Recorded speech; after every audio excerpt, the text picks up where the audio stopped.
जनवरी का महीना था और कड़ाके की ठंड पड़ रही थी। तकरीबन 1 बजे रात को खाना खाकर सभी अपने अपने कमरे में आराम करने चले गए। मैं और मेरे पतिदेव भी अपने कमरे में चले गए। थोड़ी बातें हो रही थी, लेकिन ठंडी में बातें कहाँ से कहाँ पहुँच जाती है, कोई नहीं जानता। हम दोनों का भी यही हाल था। तभी मम्मी जी ने जोर से बुलाया। तुरंत दरवाज़ा खोला और बाहर चली गई। मम्मी जी ने कहा, बर्तन ऐसे ही पड़े हैं, ये शुभ नहीं है। जाओ आराम करो, आगे से ध्यान देना, मैं साफ कर देती हूँ अभी। मैंने कहा, मम्मी आप रहने दीजिए, मैं कर देती हूँ। धीरे धीरे जैसे जैसे पुरानी होती गई, मम्मी जी मुझे हर चीज़ पर टोकने लगी। उसका सबसे ज़्यादा गुस्सा इस बात पर होता कि मैं काम करने में देरी कर रही हूँ, जबकि मैं हर काम अपने हिसाब से करती थी। धीरे धीरे यह बात जेठानी जी को भी कहने लगी।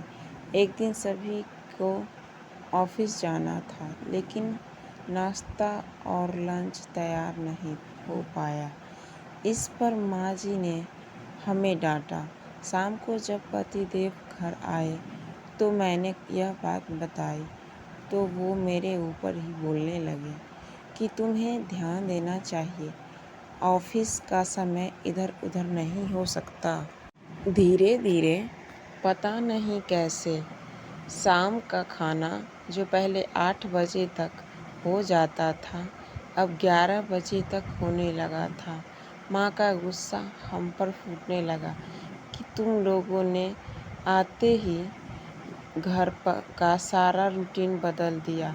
11 बजे खाने के बाद सोते सोते 1 बज जाता और सुबह उठने में तकलीफ़ होती।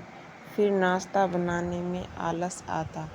हम दोनों देवरानी जेठानी इस चक्कर में पड़ गए कि जल्दी से बिना मेहनत का खाना बना दें। इस बात का फ्रस्ट्रेशन पतिदेव और बड़े भैया में भी देखने को मिलने लगा था, लेकिन गलती कहाँ हो रही थी समझ में नहीं आ रहा था। धीरे धीरे घर की शांति भी भंग होने लगी।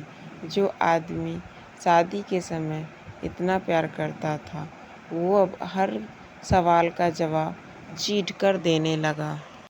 फिर एक दिन हद हो गई।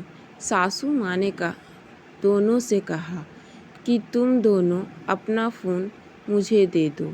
हम दोनों को गुस्सा आता है। मैं तो कुछ नहीं बोलती, पर जेठानी जी बोल देती हैं कि मम्मी घर को घर रहने दीजिए, इसे जेल मत बनाइए। इन्होंने एक ना सुनी और फ़ोन ले लिया और कहा, अब से फ़ोन सिर्फ दोपहर 1 बजे से रात 7 बजे तक मिलेगा। हमें अपनी सास का यह रवैया काफ़ी ख़राब लगा। 2 दिन बाद रक्षाबंधन था। मैंने माँ और पापा से सारी बात बताई। जब मैं अपने भाई को राखी बांधने गई थी, मेरा माँ और भाई भड़क गए और बोले कि अभी बात करता हूँ, किसी की पर्सनल चीज़ को लेने का क्या हक बनता है। पापा ने भाई को समझाया और बोले, तुम इतने बड़े नहीं हुए हो जो इसकी सास से ऐसे पेश आओ।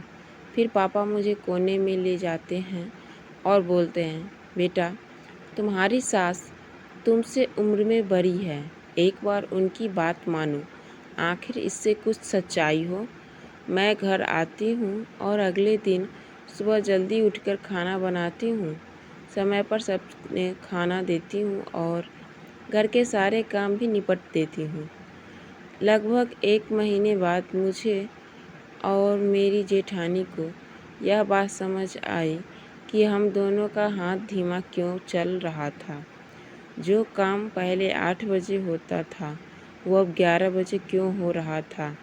इसके पीछे कारण था मोबाइल, और मोबाइल में भी सबसे ख़तरनाक चीज़ छोटी शॉर्ट्स वीडियो, जो एक के बाद एक देखते जाओ कैसे समय को खा रही है पता ही नहीं चलता। मैंने यह भी देखा कि जब से शॉर्ट्स देखना बंद किया, किसी चीज़ पर ज़्यादा ध्यान टिकने लगा। कोई भी बात काफ़ी जल्दी समझ में आने लगी।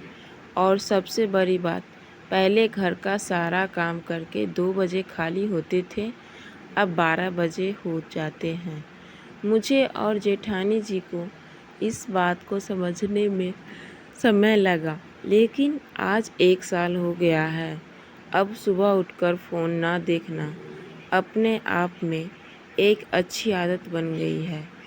और शायद मेरे पापा यह बात जानते थे, इसीलिए बड़ी सहूलियत से बोल दिया कि जो सासू माँ बोल रही है कुछ दिन करके देखो। हमारे घर में होने वाली किचकिच खत्म हो गई। अब सोचिए ये शॉर्ट्स कितनी खतरनाक चीज़ है। मेरा जो हाल था वही हाल आज की हर लड़की और लड़के का है। शॉर्ट्स और रील के चक्कर में जो काम 10 मिनट का है वो 2 घंटे में पूरा होता है।